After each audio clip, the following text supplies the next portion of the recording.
La parole. Merci, Monsieur le Président. Je voudrais rebondir effectivement et peut-être éclairer d'une façon complémentaire et nuancer les propos d'André Abrouille, que je remercie moi aussi des échanges de qualité que nous avons en commission des finances, et également en me réjouissant sur la forme que les demandes, nous avons conscience qu'elles sont nombreuses et lourdes pour les services. En tout cas, sur la forme, les demandes de documents et d'informations complémentaires, notamment sur les comparaisons des comptes administratifs 2017 et 2016, sont quelque chose que nous avons obtenu et qui rendent la lecture plus facile de ces chiffres. Néanmoins, sur l'analyse, je le disais tout à l'heure, on pouvait attendre, Monsieur le Président, au bout de 2 ans, et André Abrouille l'a rappelé, dans un contexte où c'est véritablement le premier bilan, ce compte administratif 2017, de la région Nouvelle Formule, on pouvait s'attendre à mieux, d'autant que, et ça a été rappelé par André Abrouille, nous sommes dans une situation où nous avons cette année des transferts de compétences, alors pour certains pérennes, comme celui des transports, mais pour d'autres, je veux parler des transferts de la compétence économique des départements et de ces 51 millions qui sont rattachés et seulement sur cette année 2017, nous aurions pu avoir un compte administratif qui montre un réel changement dans les tendances que nous avons déjà pu observer par le passé.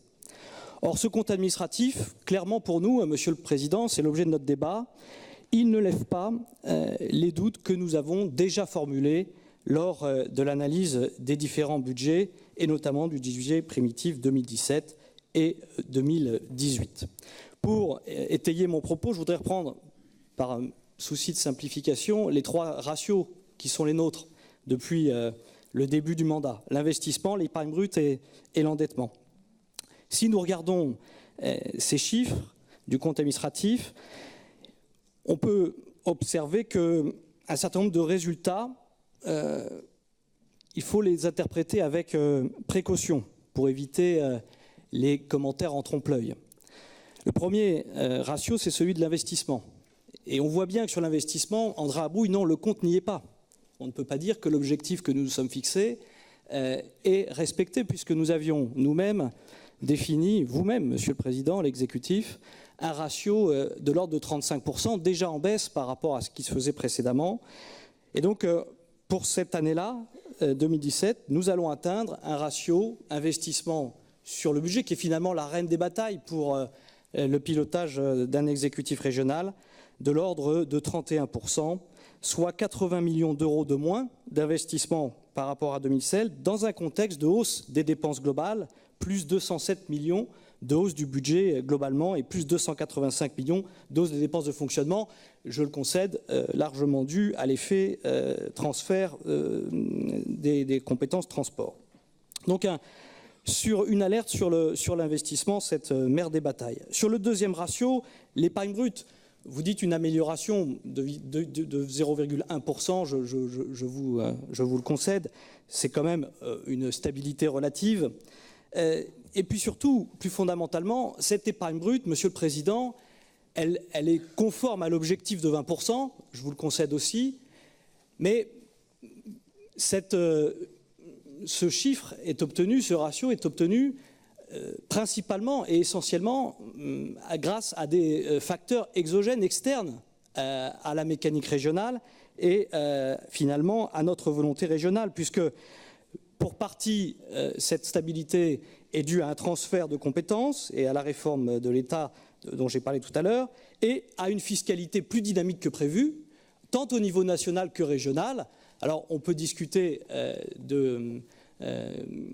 qui est à l'origine de cette amélioration de la croissance économique, tant nationale que régionale. On peut s'en féliciter aujourd'hui, mais nous n'avons aucune incertitude pour l'avenir. Donc cette amélioration de l'épargne brute, je voudrais juste vraiment alerter l'Assemblée là-dessus, elle est davantage liée à une baisse structurelle, moins liée justement à une baisse structurelle de nos dépenses de fonctionnement, qu'à un effet conjoncturelle, et je viens d'en rappeler les deux facteurs. D'ailleurs, c'est ce que dit la Cour des comptes en octobre 2017, lorsqu'elle dit dans son rapport, je cite, « La région Grand Est, Île-de-France, PACA, Auvergne doivent l'amélioration de leur épargne brute aux seules économies réalisées, contrairement aux régions Nouvelle-Aquitaine, Bretagne, Occitanie, où elles s'expliquent par la seule dynamique des recettes fiscales qui ne dépendent pas de choix régionaux. » Alors, il n'est pas tout à fait juste de dire que cette stabilité de l'épargne brute, elle est due qu'à des facteurs exogènes. Il y a un facteur interne dont nous avons la maîtrise. Mais je veux aussi attirer votre attention un instant sur ce facteur interne. Il s'agit du taux de réalisation du budget. Et on voit bien qu'à 88%, ce taux de réalisation, on peut le trouver satisfaisant, mais il est en réduction par rapport à ce que l'Aquitaine avait coutume d'avoir avec des taux à 93-94% d'exécution du budget. Or, si nous appliquons un taux de réalisation non pas de 88, mais de 93%, nous nous rendons compte que la baisse affichée des dépenses de fonctionnement de 0,9% pour 2017 ne tient plus, et nous serions sans doute même au-delà des 1,2% de hausse de dépenses de fonctionnement que l'État nous demande maintenant de respecter.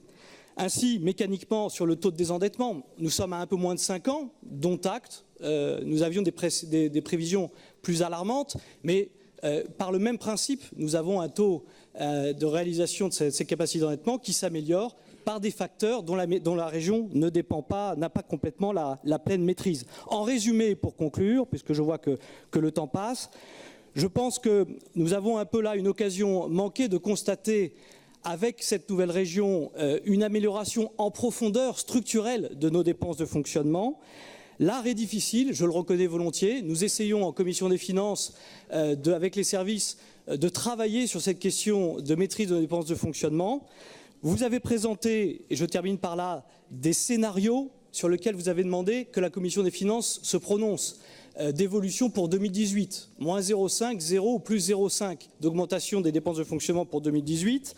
Nous avons préféré choisir l'option la plus rigoureuse, mais comme Virginie Calmes l'a très justement rappelé tout à l'heure, nous sommes aujourd'hui relativement encore incapables de savoir si moins 0,5% sera suffisant pour maîtriser nos dépenses de fonctionnement. Et mon sentiment et mon feeling est plutôt de dire que non, cette baisse de 0,5%, qui correspondra au final à une stabilité de nos enveloppes budgétaires, ne sera sans doute pas tout à fait suffisante pour respecter les ratios que l'État nous demande par ailleurs. Voilà, Monsieur le Président, ce que je voulais livrer à l'Assemblée pour lancer le débat sur le compte administratif. Je vous remercie.